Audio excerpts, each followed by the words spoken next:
தமிழ் உள்ளங்கள் அனைவருக்கும் இனிய வணக்கம். இது உங்கள் Tamil store channel. Tamil Nadu medical செலக்ஷன்ல வந்து சீட் மேட்ரிக்ஸ் வந்து ஏற்கனவே ரிலீஸ் பண்ணியிருந்தாங்க. எல்லாருக்குமே தெரியும். நீங்க பார்த்திருப்பீங்க. எவ்வளோனா கிட்டத்தட்ட கவர்ன்மென்ட் கோட்டால வந்து பார்த்தீங்கன்னா, கவர்ன்மென்ட் காலேஜ் சீட் அப்படின்னு சொல்லி பார்க்கும்போது கிட்டத்தட்ட 4048 சீட் வந்து இருக்கு. பட் இது வந்து இந்த வருடத்துக்கு உண்டான சீட் மேட்ரிக்ஸ் அளவு. சரிங்களா? ஆனா போன வருஷம் எவ்வளோ இருந்ததுன்னா, 4100 ஆ 4168 ஓகே. நான் அந்த வீடியோல நான் சொல்றேன் உங்களுக்கு. ஸோ அவ்வளோ சீட்டு கிட்ட இருந்தது. ஆனா, எல்லா வருஷமும் நடக்கிற இயல்பான ஒரு விஷயம் என்ன அப்படின்னு பார்த்தீங்கன்னா, அந்த எவ்வளோ சீட் இருக்கோ, அவ்வளோ பேருக்குமே அலாட்மென்ட் ஆர்டர் வந்து எல்லாருமே சேர்ந்துடுறாங்களா அப்படின்னா காலேஜ்ல? நிச்சயமா இல்ல. கிட்டத்தட்ட ஒரு 100 பேருக்கு மேல பொதுவாவே எல்லா வருஷமும் நடக்கிறது என்னன்னா, ஒரு 100 இப்ப 4000 பேர் இருக்காங்க ஃபார் எக்ஸாம்பிள்க்கு அப்படின்னா, அதுல ஒரு 100 பேராவது அந்த கவுன்சிலிங் விட்டே வெளியில போயிடுறாங்க. வேரியஸ் ரீசன் இருக்கு. ஒண்ணு ஆல் இந்தியா கோட்டாக்கு போயிருப்பாங்க. அல்லது கவுன்சிலிங் விட்டு டோட்டலா வெளிய போயிருப்பாங்க. அவங்களுக்கு நெனச்ச காலேஜ் கிடைச்சிருக்காது. அதனால வேணான்னு முடிவு பண்ணியிருப்பாங்க. ரிசைன் பண்ணியிருப்பாங்க. நெறைய ரீசன்ஸ் வந்து இருக்கு. அல்லது வந்து ஏற்கனவே ஒரு காலேஜ்ல சேர்ந்திருப்பாங்க. அது வந்து என்ஜினியரிங்கோ வேற ஏதா கூட சேர்ந்திருப்பாங்க. இதுல அப்ளை பண்ணலான்னு சொல்லி அப்ளை பண்ணியிருப்பாங்க. மேபி கிடைச்சிருக்கும். நம்ம தான் அந்த காலேஜ்ல சேர்ந்துட்டோம். பணம் கட்டியாச்சு. இது வேணான்னு சொல்லிட்டு முடிவு பண்ணியிருப்பாங்க. ஏதோ ஒரு காரணங்களால எப்படி பார்த்தாலும் ஒரு ஒரு வருஷத்துக்கு 100 மாணவர்கள் கிட்ட குறைவா தான் வந்து அட்மிஷன் ஆனது ஆகுது. சரிங்களா? அத அவங்க மேனேஜ் பண்ணி அதுக்கப்புறம் கொண்டு வராங்கன்றது வேற விஷயம்.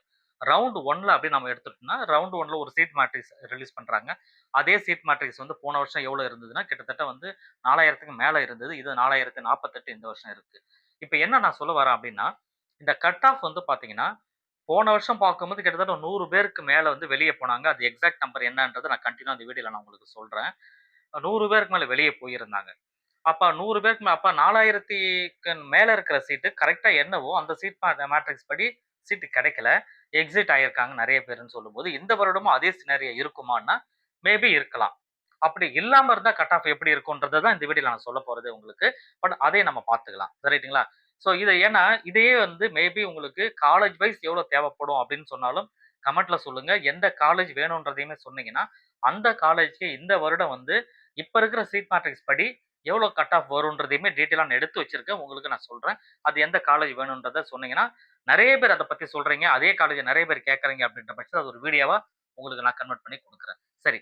இப்ப இந்த வருடம் வந்திருக்கிற சீட் மேட்ரிக்ஸ்ல அந்த எக்ஸிட் ஆகாம இருந்தாங்கன்னு சொன்னா, யாருமே எங்கேயுமே போகாம என்ன சீட் மேட்ரிக்ஸ்ல எவ்வளோ நம்பர் வந்ததோ, அதே தான் சீட் வந்து அலாட்மென்ட் ஆகுது. எல்லாருமே சீட் எடுக்குறாங்கன்னா, கட் ஆஃப் எப்படி இருக்கும் அப்படின்றது.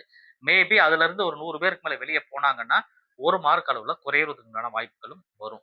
சரிங்களா? ஆனா இது வந்து பார்த்தீங்கன்னா, ஏற்கனவே சொன்ன கட் ஆஃப் விட சற்று கொஞ்சம் குறைவான மதிப்பெண் இருக்கிற மாரி இருக்கும். ஸோ, அதனால இது ரவுண்ட் 1க்கு மட்டும் தான். பார்க்கலாம். கட் ஆஃப் என்னன்றத இதுல டீட்டெயிலா உங்களுக்கு சொல்றேன். ஸோ, இதுதான் இப்ப நான் சொன்னது. 2025ல 4121 நம்பர்ஸ் வந்து சீட் மேட்ரிக்ஸ்ல வந்திருக்கு ஃபார் ரவுண்ட் 1க்கு. சரிங்களா? ரவுண்ட் 1 கவுன்சிலிங்ல அவங்க ரிலீஸ் பண்ண சீட் மேட்ரிக்ஸ் 4121 நம்பர். ரைட்டுங்களா? கவர்ன்மென்ட் காலேஜஸ்க்கு. பட் இதுல வந்து எவ்வளோ அலாட்மென்ட் ஆச்சுன்னு பார்த்தீங்கன்னா, 3933 சீட் வந்து அலாட்மென்ட் ஆயிருக்கு. 118 சீட் வந்து வெளிய போயிருக்கு. ஸோ இப்ப பாருங்க நான் ஃபர்ஸ்ட்ல சொன்னேன் இல்லையா? நமக்கு வந்து 100 சீட்டுக்கு மேல பொதுவா வந்து ஒவ்வொரு வருஷமும் வெளிய போகுதுன்னு. போன வருஷம் கிட்டத்தட்ட 118 சீட்டுக்கு மேல வெளிய போச்சு. அப்படி பார்க்கும்போது கட் ஆஃப் வந்து கொஞ்சம் குறைஞ்சு வந்தது. அது 1 மார்க் அளவு தான் கிட்டத்தட்ட குறையும். பட் இது வந்து பார்த்தீங்கன்னா, பிசிக்கு வந்து ஒரு 509, BCM 504, MBC 496, SC category 441, SCA 397 and ST பொறுத்தவரைக்கும் 420 அப்படின்னு சொல்லி வந்திருந்தது. எஸ்சிய விட எஸ்டில கொஞ்சம் அதிகமா இருக்கிற மாரியே தான் இருந்தது. இது ரவுண்ட் 1ல. பட் இது வந்து பார்த்தீங்கன்னா, 18 பேர் வெளிய போனதுனால, உங்களுக்கு கொஞ்சம் குறைஞ்சும் வந்துருச்சு. சரிங்களா? ஆனா, இதே சினாரியோ இந்த வருஷம் இருக்குமான்னா, நம்ம சொல்ல முடியாது. பட் அப்படி இருந்ததுன்னா, இப்ப நான் சொல்லப்போற கட் ஆஃப்ப விட உங்களுக்கு வந்து எவ்வளோன்னா, ஒரு 1 மதிப்பெண் வந்து குறைஞ்சு கூட வரலாம். இந்த மாரி வெளியில போனாங்க அப்படின்னு சொன்னா. பட் இப்ப நம்ம பார்க்கறது வந்து, இந்த வருடம் 2024ல உங்களுக்கு அந்த எக்ஸிட்டே ஆகாம இருந்தாங்கன்னு சொன்னா, அந்த 4048 சீட்டுக்கு அப்படியே நம்ம எடுத்துக்கிட்டோம்னா, உங்களுக்கு எவ்வளோ இருக்க வாய்ப்பு இருக்குன்றது தான் இப்ப நம்ம பார்க்கறது. பட் இதுதான் வந்து பார்த்தீங்கன்னா, ஓசி கேட்டகரிக்கு 580, ஆ பிசி கேட்டகரிக்கு 537 அண்ட் பிசிஎம்ம பொறுத்தவரைக்கும் 523, எம்பிசிய பொறுத்தவரைக்கும் 527, SC category 476 and SCA 440, ST category 443. சரிங்களா? ஸோ இது வந்து பார்த்தீங்கன்னா, இந்த வருடம் வருவதற்கு உண்டான சான்சஸ் மிக, மிக அதிகம். கம்பேரிட்டிவ் எதுக்காக நான் சொல்றேன்னா, 448 சீட் மேட்ரிக்ஸு. இத வச்சு அந்த ரேங்க்கையும் வச்சு நம்ம பார்த்ததுக்கு உண்டான அ விஷயங்கள் இது. ரைட்டுங்களா? நான் அதுதான் உங்களுக்கு சினாரியோ வந்து சொன்னது ஏற்கனவே என்னன்னா, 2025ல எப்படி இருந்தது அப்டின்ட்டு.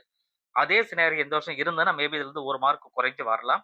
பட் அத நம்ம பெருசா எதிர்பார்க்கல. ஆஸ் இட் இஸ் என்னவோ அது அப்படியே கிடைச்சதுன்னா, என்னன்றத இப்ப நான் உங்களுக்கு சொல்லியிருக்கேன். பட் இது ரொம்ப சிம்பிளா இருந்தாலுமே, உங்களுக்கு தெரியும். இதுக்கு முன்னாடி நம்ம சொன்ன வீடியோ வந்து இத விட கட் ஆஃப் வந்து கொஞ்சம் ஜாஸ்தியா இருந்தது. ஜாஸ்தியா இருந்ததுன்னா சேஃபஸ்ட் மார்க் அப்படின்றதுனால கொஞ்சம் ஜாஸ்தியா, அதிகமா தான் நம்ம சொல்லியிருந்தோம். பட் அதுலருந்து குறைஞ்சு வந்தா நமக்கு எப்பயுமே சந்தோஷம் தானே! பட் பார்ப்போம். இப்ப ரவுண்ட் 1 கவுன்சிலிங் நமக்கு 19ஆம் தேதி வரைக்கும் டைம் இருக்கு. ஸோ அதற்குள்ள வந்து ரவுண்ட் 1 கவுன்சிலிங்னா நீங்க சாய்ஸ் ஃபில்லிங், சாய்ஸ் லாக்கிங்லாம் முடிப்பீங்க. முடிச்சதுக்கப்புறம் அது ரிசல்ட் எல்லாம் வந்ததுக்கப்புறம் டீட்டெயிலா நமக்கு தெரியும் கண்டிப்பா. அதுக்கப்புறம் வேக்கன்சி வெளியிடுவாங்க. அந்த வேக்கன்சில எவ்வளோ ரவுண்ட் 1 சீட்ல இன்னும் வேக்கன்ட் இருக்கு அப்படின்றத பார்த்தா, அது எல்லாமே கேரி ஃபார்வர்ட் ஆகும் ரவுண்ட் 2க்கு. அதுக்கப்புறம் உங்களுக்கு டீட்டெயிலா இன் டெப்த்தா நம்ம சொல்றோம். நம்ம சேனல்ல தொடர்ச்சியா பாருங்க. அனைத்து விதமான தமிழ்நாட்டுல இருக்கிற கவுன்சிலிங் தொடர்பான அனைத்து விதமான உங்களுக்கு வீடியோக்களும், டீட்டெயிலுமே நம்ம சேனல்ல வந்துட்டுருக்கும். இதுவரையும் நம்ம சேனல்ல நீங்க ஃபர்ஸ்ட் டைம் பார்க்குற ஆளா இருந்தீங்கன்னா, மறக்காம சப்ஸ்கிரைப் பண்ணிக்கோங்க. Thank you.